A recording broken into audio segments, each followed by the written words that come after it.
Hello students, how are you today? Are you happy? I hope so. I hope so. All students are happy and healthy. Students, welcome to Radiant Learning.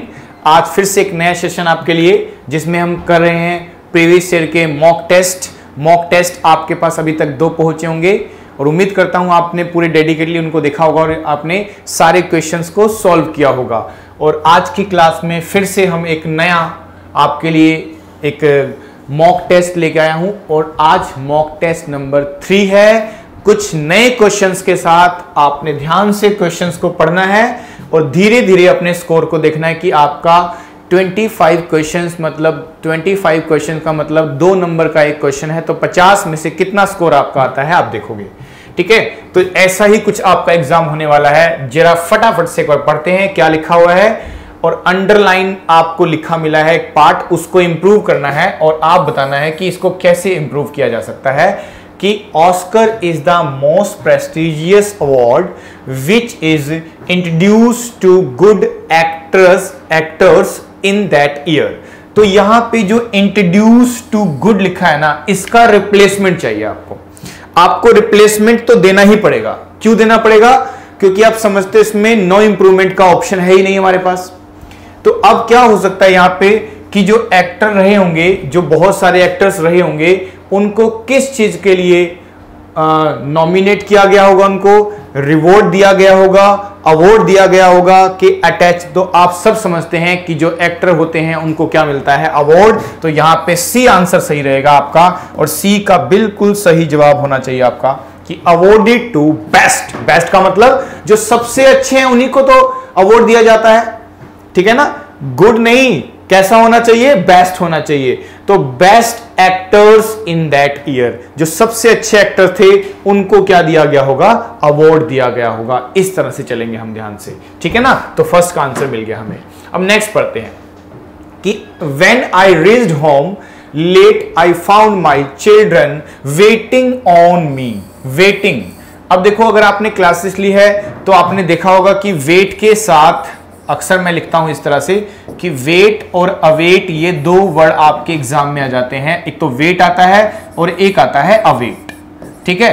दोनों का मतलब इंतजार करना, लेकिन wait जो होता है ना उसके साथ प्रेपोजिशन फॉर यूज करते हैं, जबकि जो अवेट होता है उसके साथ फॉर यूज नहीं करते हैं। इसीलिए आपका आंसर होना चाहिए वेट फॉर। वेट फॉर, तो वेट फॉर कौन से ऑप्शन में दिखता है आपको? डी में, तो यही आंसर बन जाएगा आपका, ठीक है ना। वेटिंग फॉर हो जाएगा, वेटिंग फॉर मी।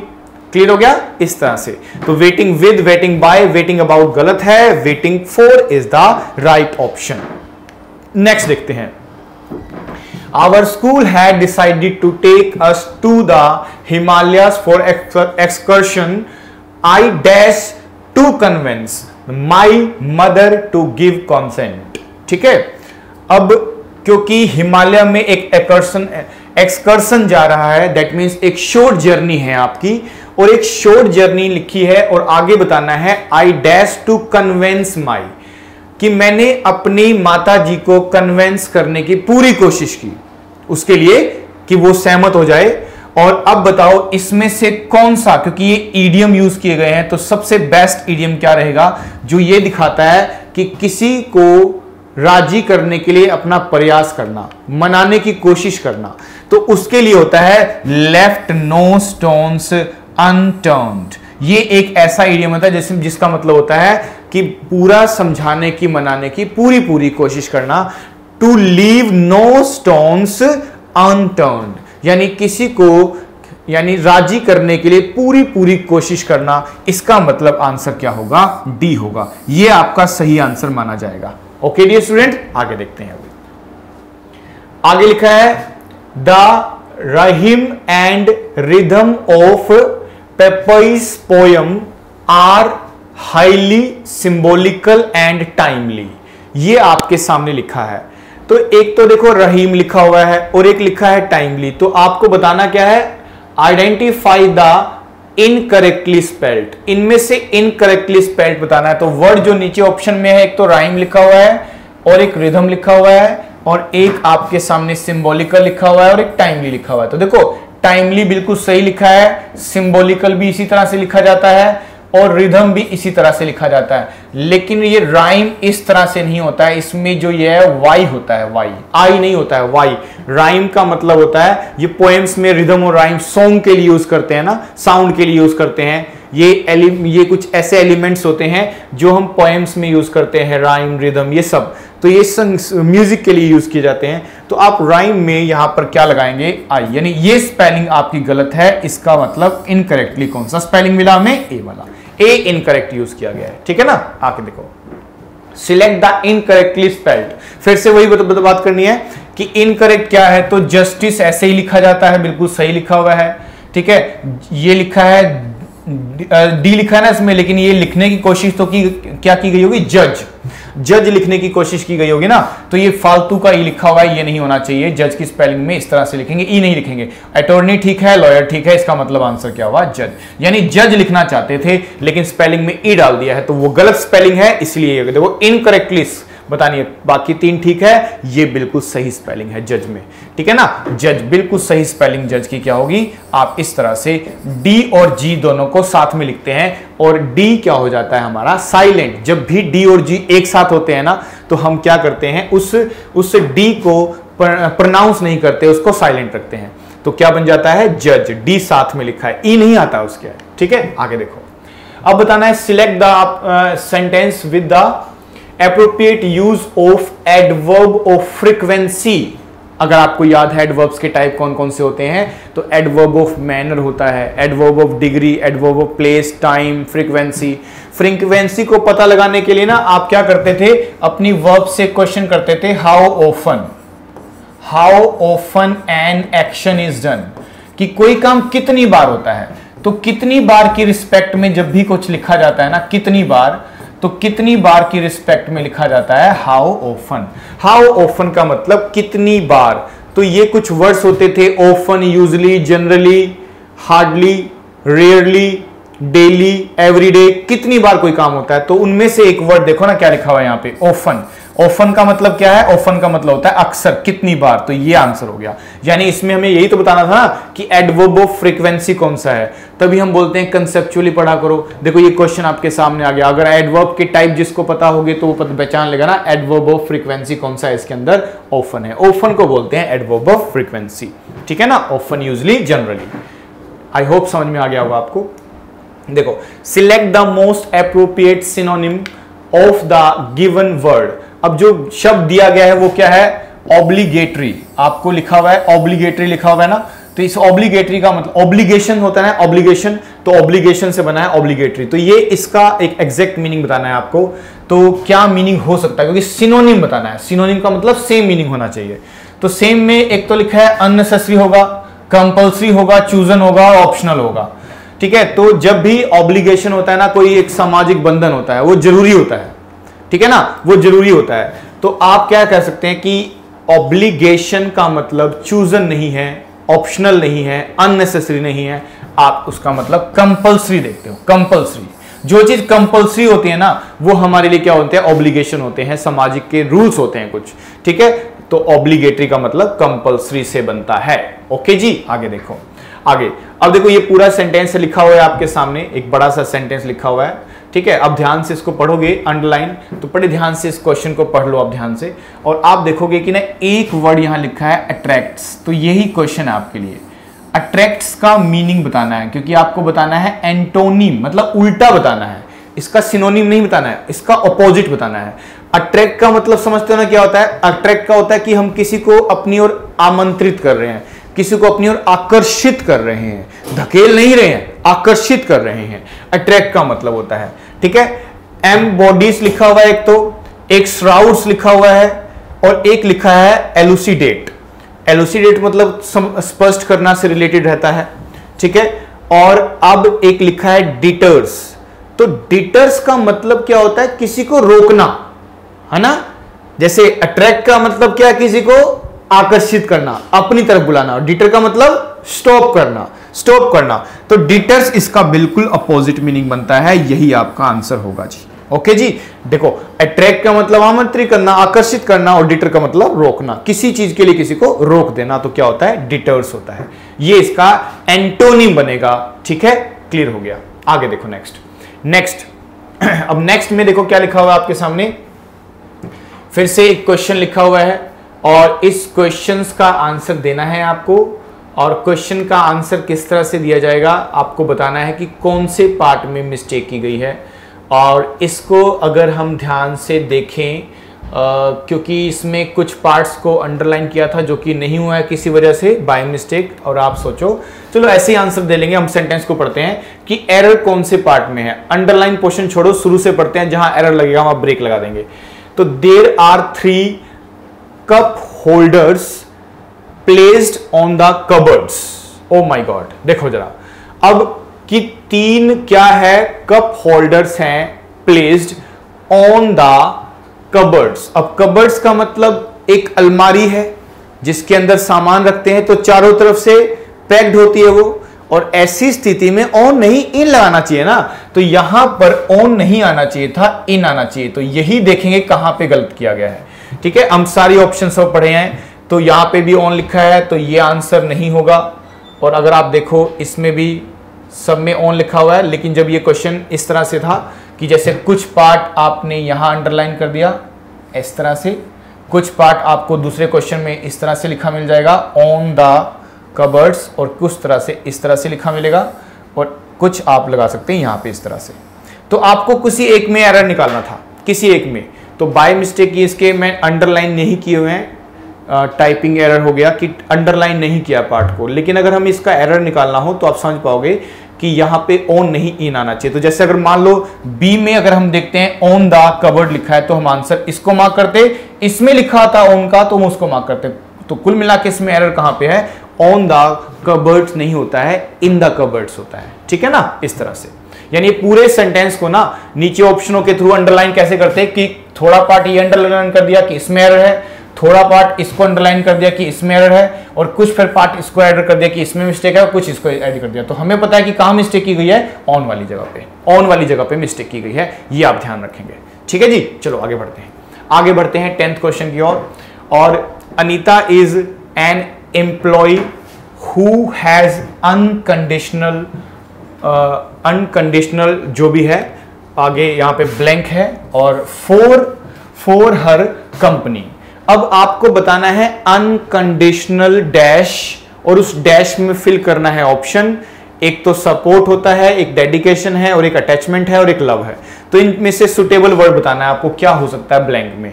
ब्लैंक कहां पे है, अनकंडीशनल के बाद क्या वर्ड आएगा बताना है आपको। यहां ब्लैंक है, ब्लैंक यहां पे है। ठीक है, तो Anita is an employee who has unconditional, support होगा, डेडिकेशन होगी, अटैचमेंट होगा कि लव होगा। तो अनकंडीशनल क्या होता है, जब कोई कंडीशन ही नहीं है तो अटैचमेंट नहीं, वो लव होती है। अनकंडीशनल क्या होता है, हमेशा लव होता है। तो अनकंडीशनल लव होना चाहिए यहां पे। ठीक है ना, इसका आंसर क्या बनेगा, अनकंडीशनल लव होना चाहिए। ओके, आगे देखिए। आगे आपके सामने कुछ आप देख पा रहे हो PQRS लिखा है, तो इसका मतलब सीधे ही आपके पास क्वेश्चन कौन सा आ गया है, पैराजंबल का सेंटेंसेस को रीअरेंज करना है और एक ऑर्डर में आपको तैयार करना है। नीचे ऑप्शन में आपको ऑर्डर दिख भी रहे होंगे। और आपने लास्ट क्लास में पढ़ा था ना कि अगर हम सेंटेंस को जब भी अरेंज करेंगे तो हमारे लिए क्या क्या बातें ध्यान रखनी होती है। हमें कुछ बातों का ध्यान रखना है कि नाउन लिखा है, प्रोनाउन लिखा है, किससे स्टार्ट किया जाएगा, ये बहुत इंपॉर्टेंट है। तो पहले फटाफट से पहले वर्ड्स पढ़ते हैं। क्या लिखा है, इंडियन इकोनॉमी।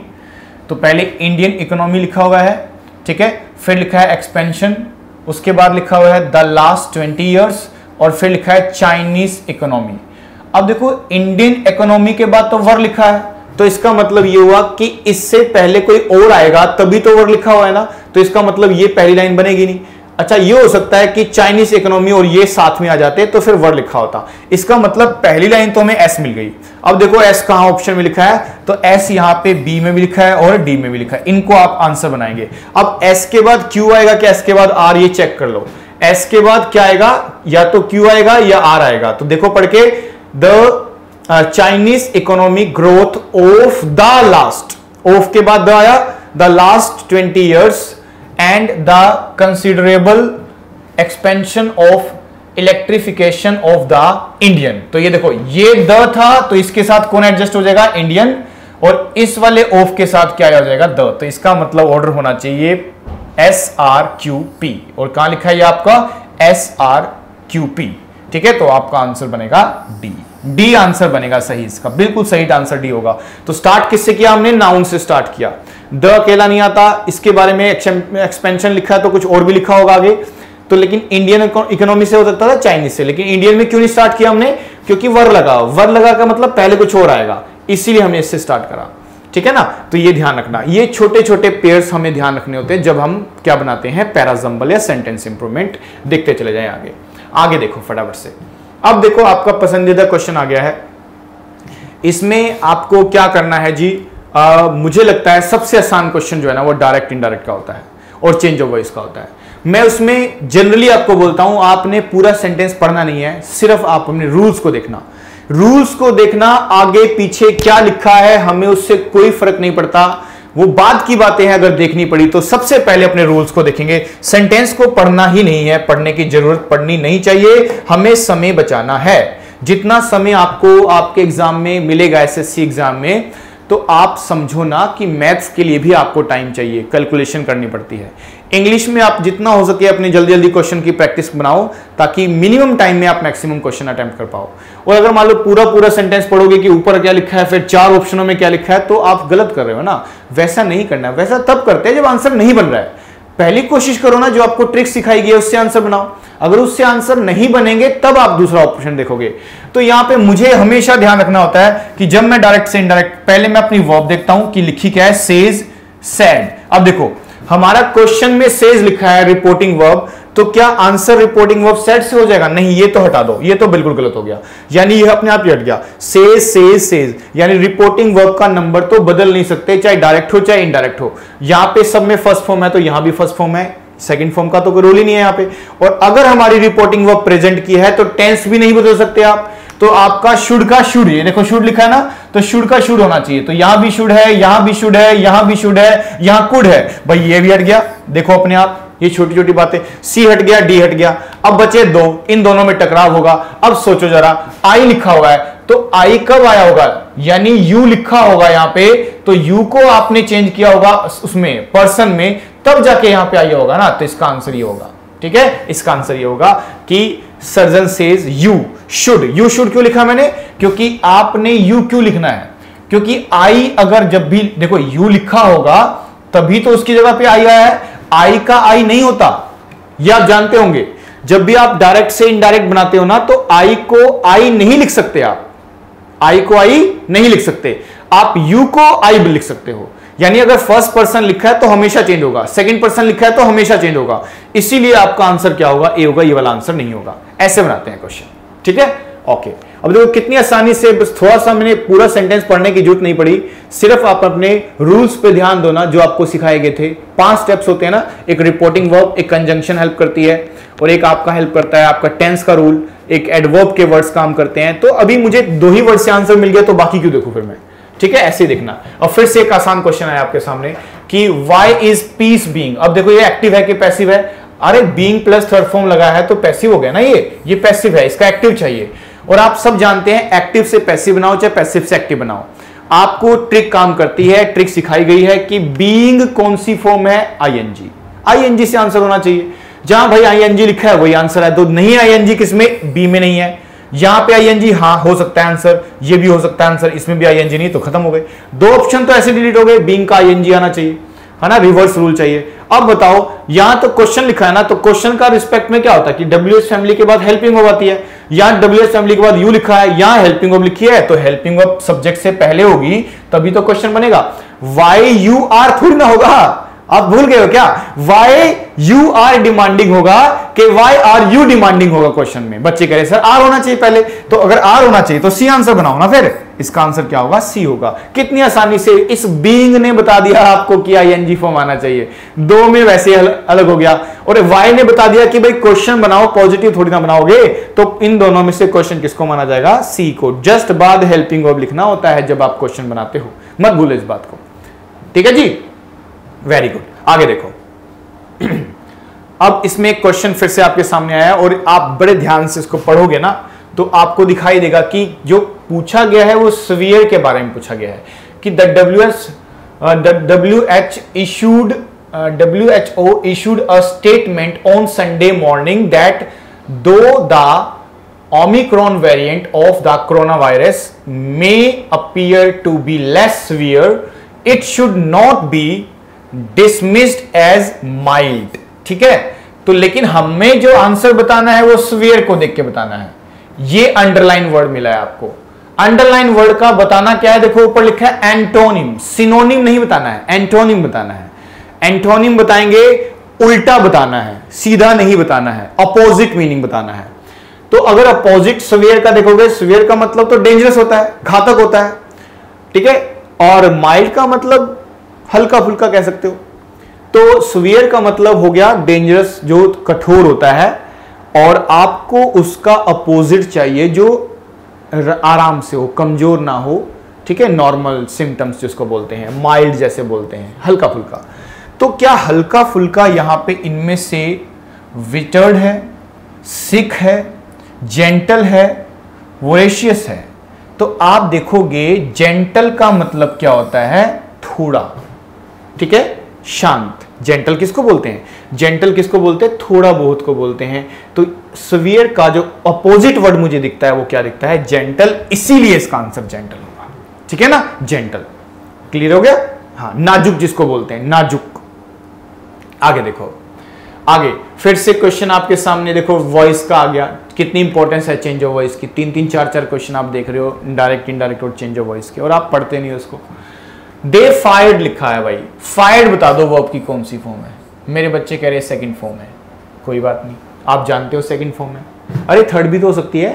बच्चे कह रहे सर थर्ड तो नहीं मानेंगे, क्योंकि आपने बताया हुआ है हैव के साथ थर्ड फॉर्म आती है, अकेली आती है तो सेकंड फॉर्म होती है।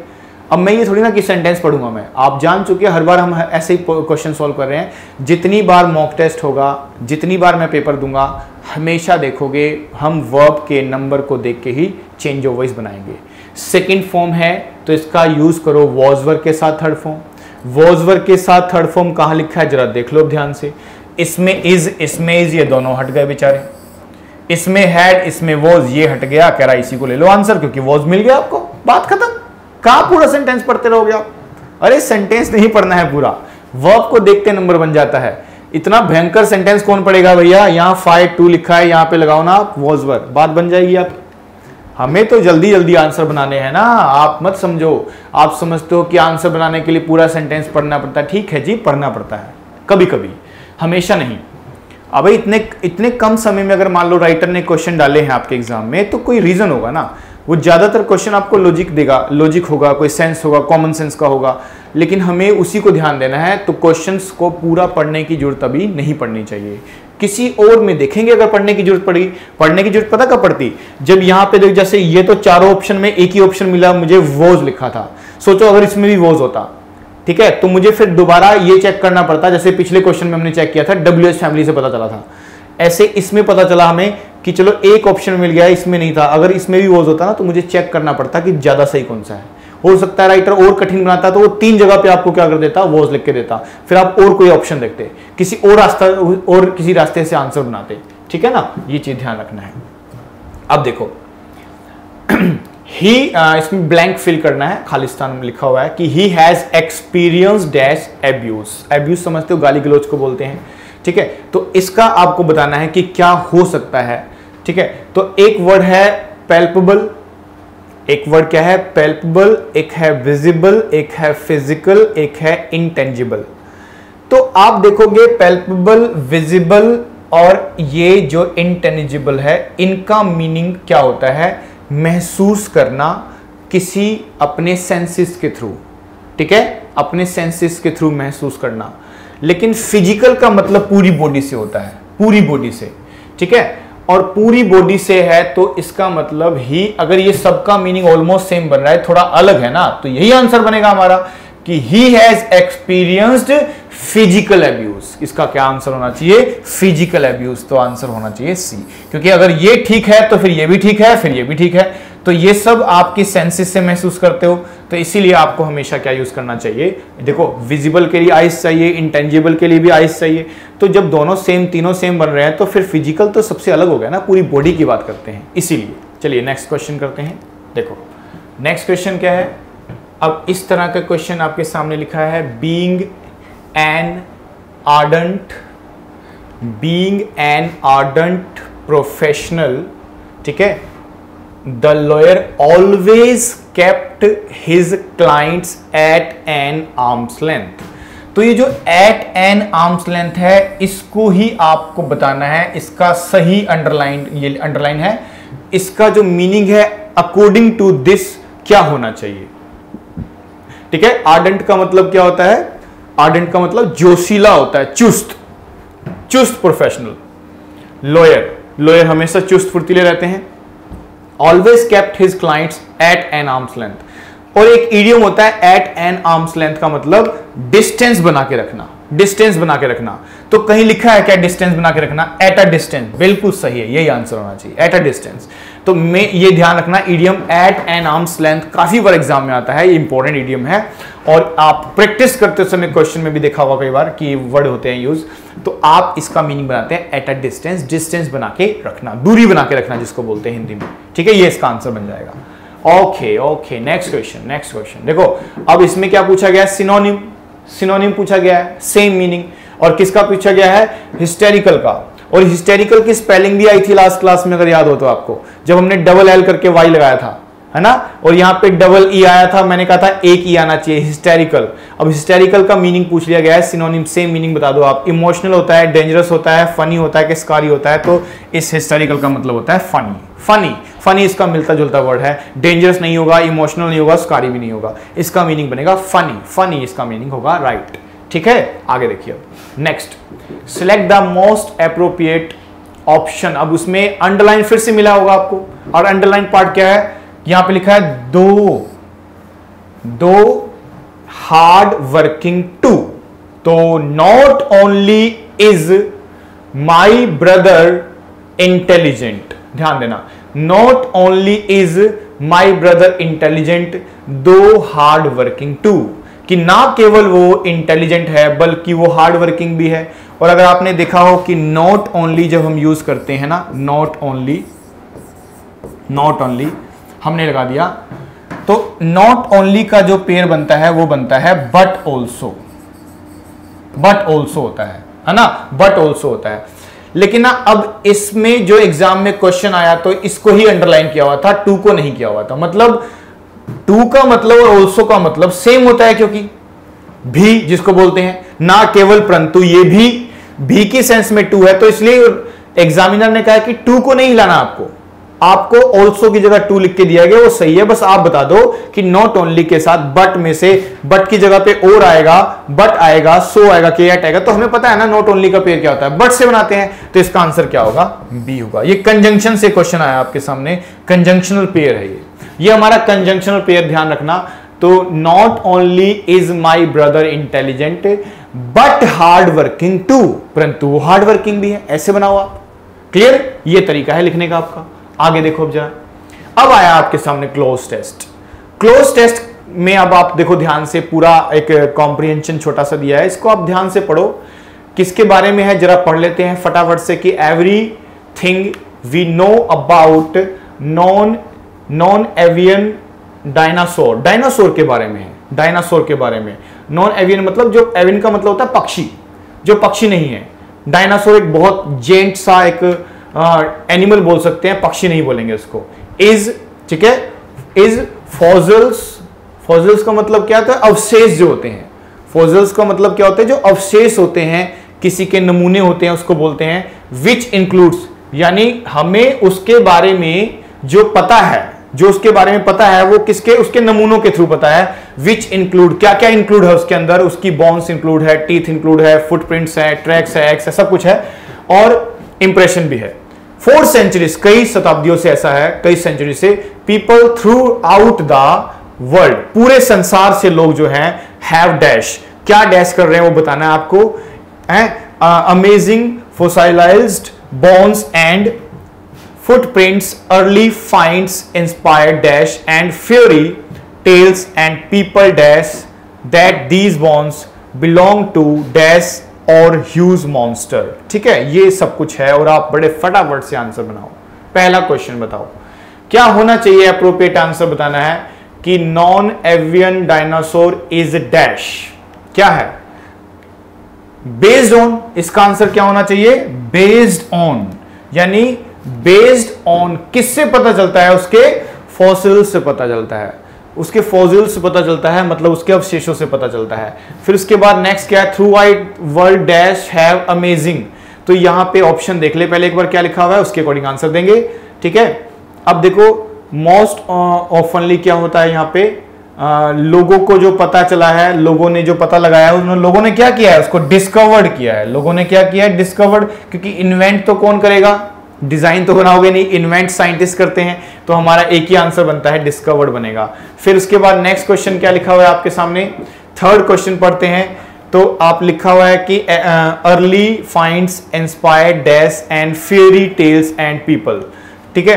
तो यहां पे आंसर क्या बनता है आपका? एम्ड होगा, अपोज्ड होगा, अरेंज होगा, इमेजिन्ड होगा, ठीक है। तो क्या होगा? इमेजिन्ड हो सकता है, बिल्कुल हो सकता है, इसका आंसर होगा इमेजिन्ड। इमेजिन करने की बातें हो रही हैं इसमें। ओके नेक्स्ट देखो, अब नेक्स्ट में क्या लिखा हुआ है? ये फोर्थ का आंसर था, ये 4 नंबर पे आंसर लिखा है हमने, ये 4 का आंसर है, ये 4 का आंसर है। 3 का हमने स्किप कर दिया है, हाँ यहां से इसका आंसर देखते हैं 3 का क्या होगा। थर्ड का आंसर यहाँ पे क्या बन सकता है? इंस्पायर्ड क्या होगा? फेम होगा, सेलिब्रिटीज होगा, लीजेंड्स होगा, ऑनर्स होगा। तो लीजेंड्स होते हैं, इंस्पायर्ड जिनसे होते हैं लीजेंड्स होंगे, इसका आंसर लीजेंड्स बन जाएगा। फिर आगे देखो कि बॉन्स के बाद यहाँ पे 4th लाइन पढ़ते हैं, and people dash that those bones belong to. लोग इमेजिन करेंगे ना कि those bones belong to dash और ह्यूज मॉन्स्टर, ठीक है। तो देखो जरा, जाइंट को बोल सकते हैं ह्यूज मॉन्स्टर, तो यहां पे जाइंट आंसर होगा, घोस्ट नहीं होगा, डेविल नहीं होगा, स्पिरिट नहीं होगा। घोस्ट का भूत हो गया, डेविल का भी राक्षस हो गया, स्पिरिट का मतलब वही आत्मा से रिलेटेड, और जाइंट का मतलब एक बड़ा जानवर। तो बड़ा जानवर था वो, उसे जाइंट ही बोलेंगे बिल्कुल हम तो, और इसमें इमेजिन लोग करते थे, तो ये आंसर होने चाहिए। तो फाइनली आंसर क्या पहले का होगा? पहले का बेस्ड ऑन, आप ध्यान से पढ़ोगे तो आपको रियलाइज होगा बेस्ड ऑन होना चाहिए। फिर उसके बाद नेक्स्ट क्या होगा आपका आंसर? नेक्स्ट होगा डिस्कवर्ड। फिर उसके बाद आप पढ़ेंगे लीजेंड्स, फिर होगा आपका आंसर इमेजिन्ड, और फिर होगा आपका आंसर जाइंट। ये आंसर बनेंगे, ठीक है ना। इस तरह से करना था। तो अब फटाफट से मुझे अपना स्कोर बता देना जरूर कि कितना आपने स्कोर आज की क्लास में लिया है। ये सारे क्वेश्चन हमने सॉल्व कर डाले हैं, बड़े ध्यान से इसको पढ़ लेना, क्लियर। तो आज की क्लास में इतना करें, आप बड़े फटाफट से प्रैक्टिस करा करो। डेली की डेली क्लास हो रही है प्रैक्टिस की, आप अपना स्कोर धीरे धीरे इंप्रूव करो कि कुछ कॉमन सेंस के क्वेश्चन आ रहे हैं आपके सामने, कुछ वोकैब के क्वेश्चन आ रहे हैं, और कुछ आपके ग्रामर से रिलेटेड क्वेश्चन आ रहे हैं। तो आप बड़े ध्यान से देखना कि ग्रामर का क्वेश्चन भी 5 से 6 7 आते हैं, और कुछ होते हैं 4 से 5 कॉमन सेंस के क्वेश्चन, और कुछ 3 से 4 वर्ड के भी क्वेश्चन आ रहे हैं। तो बड़े ध्यान से सारी चीजों पर ध्यान दो, ठीक है। तो आज इतना करते हैं, फिर मिलते हैं नेक्स्ट क्लास में। Till then good bye.